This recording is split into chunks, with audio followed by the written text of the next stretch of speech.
سورۃ المائدہ کی آیت نمبر 27۔ الحمدللہ وکفی سلام علی عبادہ الذین اصطفی خصوصا علی سید الرسل وخاتم الانبیاء وعلى آلہ واصحابہ الاتقیاء اما بعد فاعوذ باللہ من الشیطان الرجیم بسم اللہ الرحمن الرحیم واتل علیہم نبأ بنی آدم بالحق اذ قربا قربانا فتقبل من احدهما ولم يتقبل من الآخر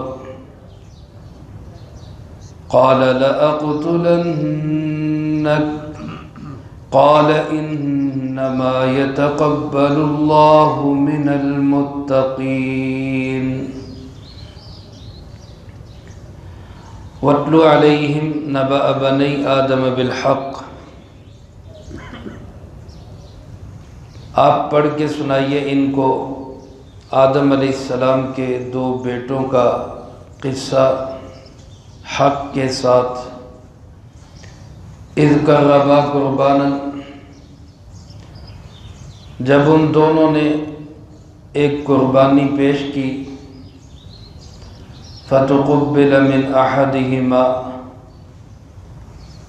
سو ان میں سے ایک کی قربانی قبول کر لی گئی، وَلَمْ يُتَقَبَّلْ مِنَ الْآخَرِ، اور دوسرے کی قربانی قبول نہیں کی گئی۔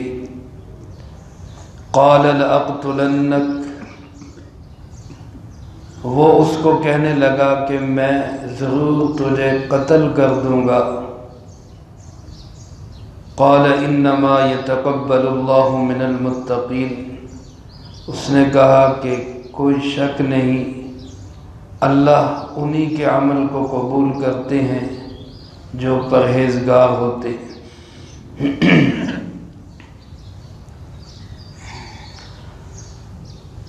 سورۃ المائدہ کے اس 5ویں رکوع میں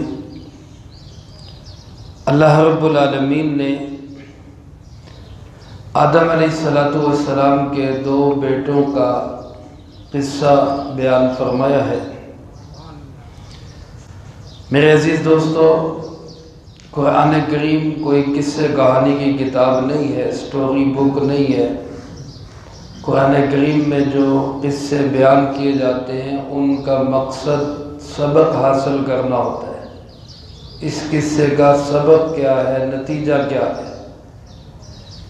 چونکہ پیچھے بات چل رہی تھی کہ یہودی اور عیسائی اپنی نسبتوں پہ بڑا گھمنڈ کرتے ہیں، ہم نبیوں کی اولاد ہیں، ہم بنی اسرائیل ہیں، اور ہم تو جناب پکے جنتی ہیں، ہم جہنم میں جا ہی نہیں سکتے۔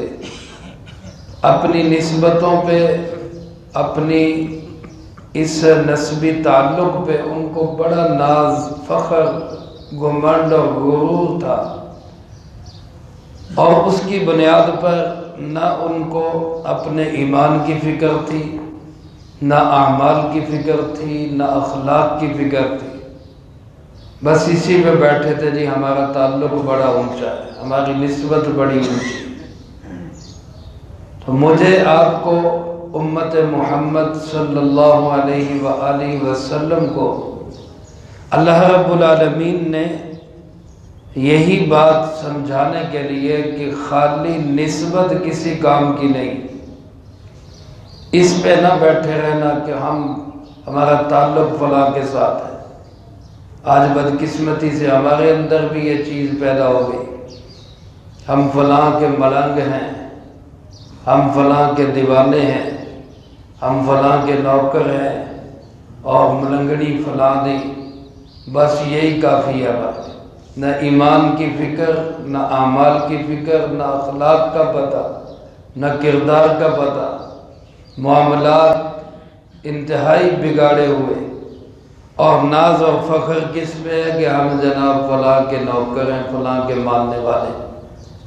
تو اللہ رب العالمین نے یہ قصے بیان کر کے ہمیں بتایا کہ دیکھو آدم علیہ السلام کے حقیقی بیٹے ہیں، دور کا رشتہ نہیں ہے، سگا بیٹا ہے، اپنا بیٹا ہے، لیکن جب عمل سے کوڑا ہوا تو اللہ کے ہاں کوئی چیز کام نہیں آئی۔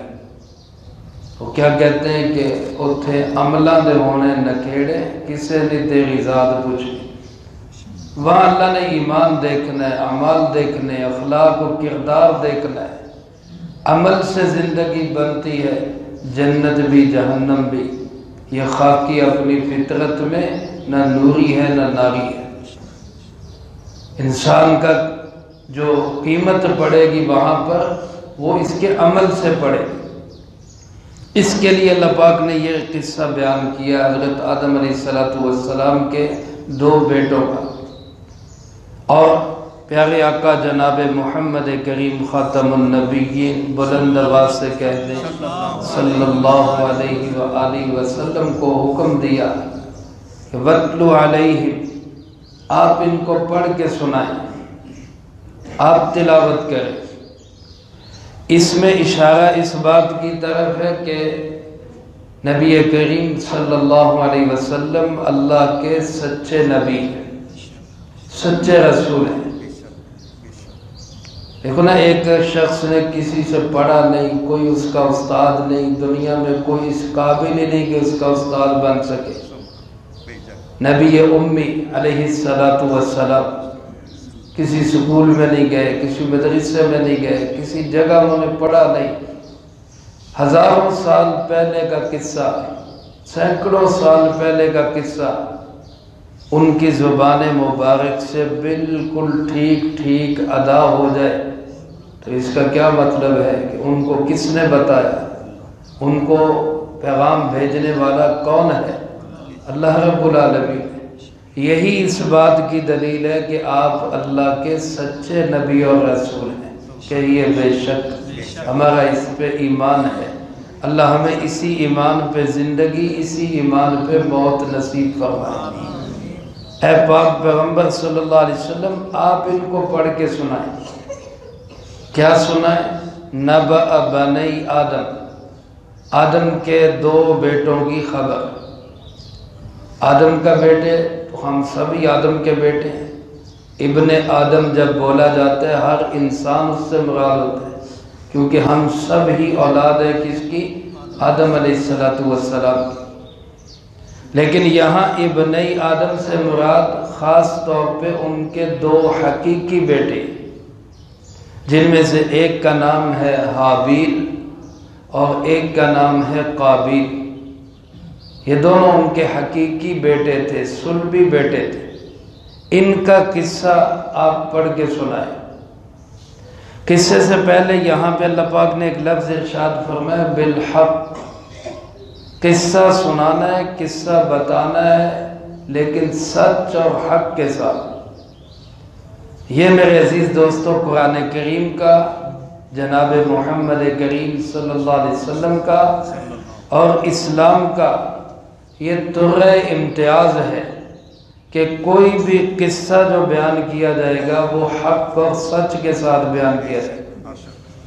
اس میں کوئی مرچ مسالے اپنی طرف سے نہیں اس میں لگائے جائیں گے۔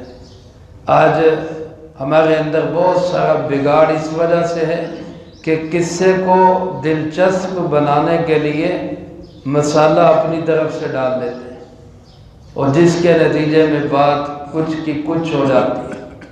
قرآن کریم میں جہاں بھی قصوں کا ذکر آیا ہے وہاں اللہ پاک نے یہ حق کا لفظ استعمال کیا۔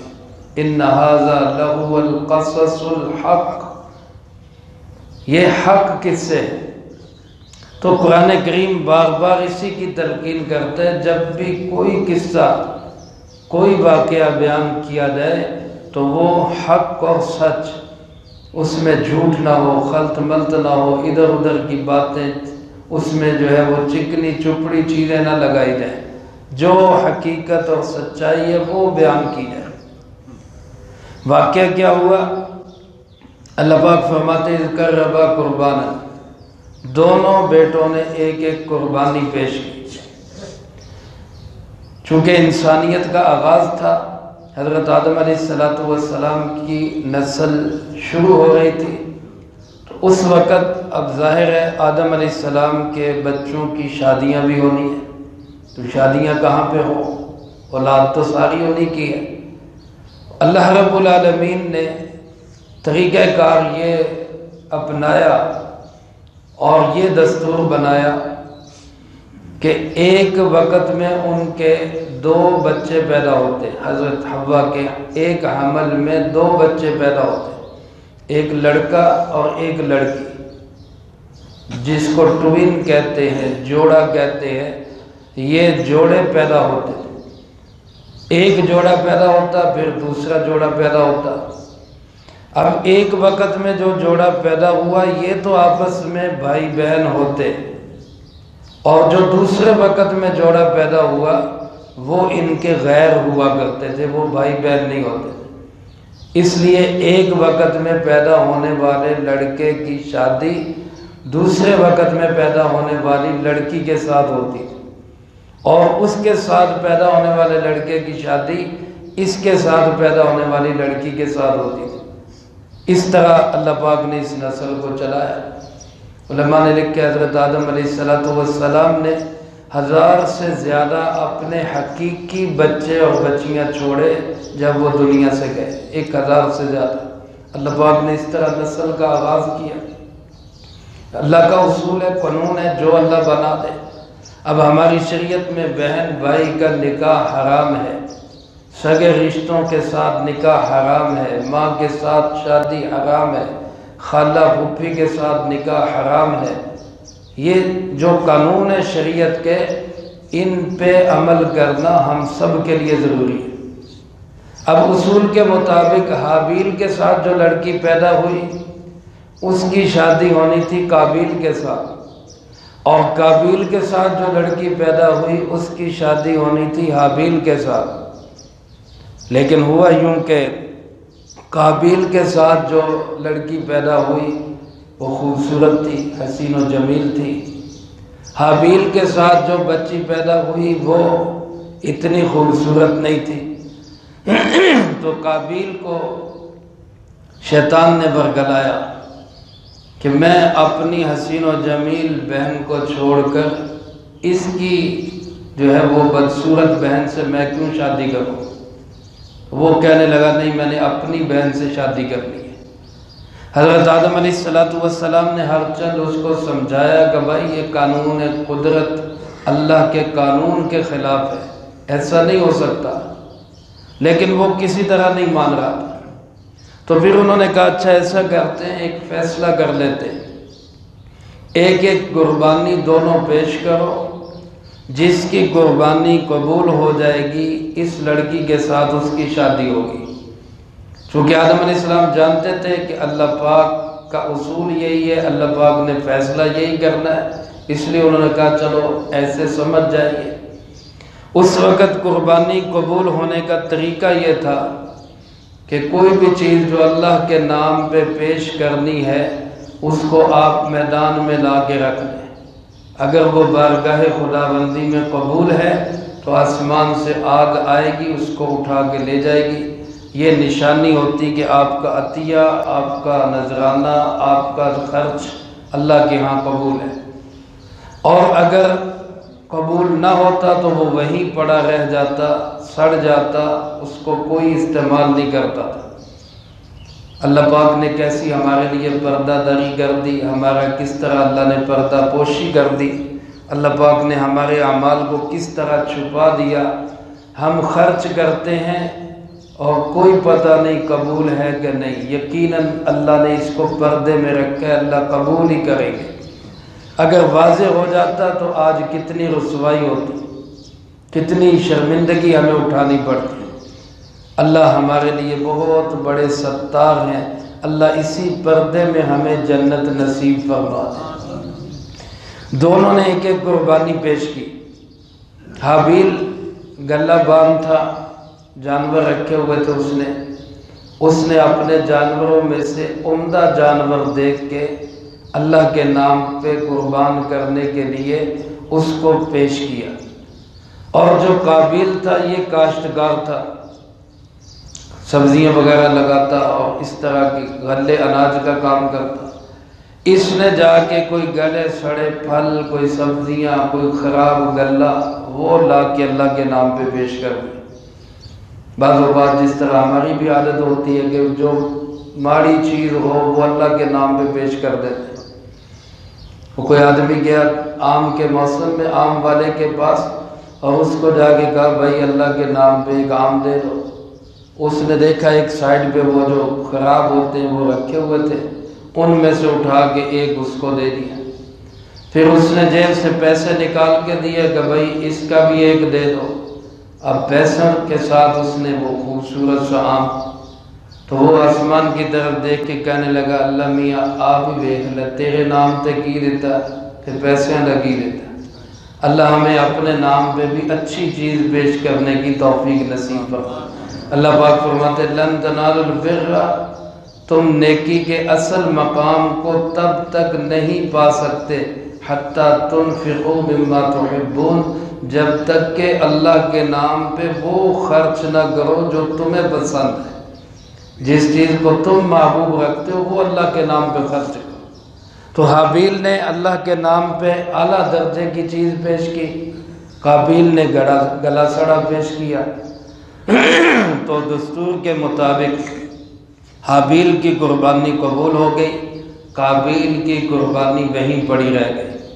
اسی کو اللہ پاک نے فرمایا ذکر ربا قربان، جب دونوں نے ایک ایک قربانی پیش کی۔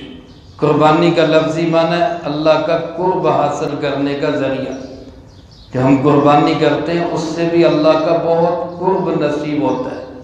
جب اس کو خوش دلی کے ساتھ کریں گے اللہ رب العالمین اپنا قرب نصیب فرماتے ہیں۔ فرمایا فتقبل من احدہما، ایک کی قربانی قبول ہو گئی یعنی حابیل کی، ولم یتقبل من الآخر، دوسرے کی قربانی قبول نہیں ہوئی یعنی قابیل کی قربانی قبول نہیں ہوئی۔ اب بجائے اس کے کہ قابیل اس خدائی فیصلے کو تسلیم کر کے اپنے غلط ارادے سے باز آ جاتا اور توبہ کر لیتا، وہ آگے بڑھا اور اپنے بھائی حابیل کو کہنے لگا میں تجھے قتل کر دوں گا۔ حسد کی آگ میں اور زیادہ جلنے لگ گیا۔ حاصل کو چاہیے کہ خدائی تقسیم کو قبول کر کے اللہ کے فیصلے پہ راضی ہو جائے، بجائے حسد کر کے جس سے حسد کر رہے اس سے نعمت کے چھن جانے کا جذبہ رکھے، خود ہی آگ میں جلتا رہے گا، کوئی فائدہ نہیں ہوگا۔ تو اس نے کہا کہ میں تجھے قتل کر دوں گا۔ حابیل کہنے لگا بھائی اس میں میرا کیا قصور ہے، اللہ نے قبول کیے، میں نے تو کچھ نہیں کیا نا۔ انما یتقبل اللہ من المتقین، اللہ پاک کا اصول یہ ہے کہ جو متقی ہوگا، پرہیزگار ہوگا، تقوی والا ہوگا، اچھا بڑھیا عمل اخلاص کے ساتھ پیش کرے گا، اللہ اسی کے عمل کو قبول کرتے ہیں۔ میرا اس میں کیا قصور ہے؟ تم اپنا فکر کرو کہ تمہارے اندر کوئی کمی تھی کہ تمہارا عمل قبول نہیں ہوا۔ اللہ کا اصول تو یہ ہے کہ متقی کا عمل اللہ ضرور قبول کرتے ہیں۔ حضرت ابو الدرداء رضی اللہ تعالیٰ عنہ صحابی رسول ہیں اور صحابہ میں ان کو حکیم الامت کہا جاتا ہے۔ فرماتے کہ اگر میری 2 رکعت نفل کے بارے میں مجھے یہ پتہ چل جائے کہ یہ قبول ہو گئے ہیں تو ساری دنیا کے سونے چاندی خزانوں سے زیادہ مجھے یہ محبوب ہے۔ کیوں؟ اس لیے کہ جب میرے 2 نفل قبول ہو گئے تو اس کا مطلب ہے کہ اللہ متقی کے عمل کو قبول کرتے، گویا میں متقی بن گیا۔ تو اللہ پاک ہمارے عمل کو قبول کرے، یہ بہت بڑی سند ہے۔ میرے محترم دوستو، اللہ نے یہ اصول بیان فرما دیا کہ ہمیشہ عمل اسی کا قبول ہوگا جو تقوی والا ہوگا، ڈر والا ہوگا، اخلاص والا ہوگا۔ جب اس نے یہ بات کہی قابیل نے کہ میں تجھے قتل کروں گا، تو اس کے جواب میں حابیل نے کیا جواب دیا؟ اللہ پاک نے اس کا تذکرہ اگلی آیات میں کیا ہے، وہ انشاءاللہ اگلی فرصت میں آئے گا۔ اللہ پاک مجھے آپ کو سب کو ان تمام قصص سے سبق حاصل کرنے کی اور اپنے ایمان، عمل، اخلاق کے فکر کرنے کی توفیق نصیب فرمائے۔ اللہم انت السلام ومنک السلام تبارکت ربنا وتعالیت یا ذا الجلال والاکرام۔ اللہم اعنا علی ذکرک وشکرک وحسن عبادتک۔ اللہم احسن عاقبتنا فی الامور کلہا وأجرنا من خزي الدنيا وعذاب الآخرة۔ اللهم باقية كباقية الوليد، اللهم استر عوراتنا وآمن روعاتنا، اللهم إنا نجعلك في نحورهم ونعوذ بك من شرورهم، اللهم اكفنا بحلالك عن حرامك وأغننا بفضلك عمن سواك، اللهم اكفنا كل مهم من حيث شئت ومن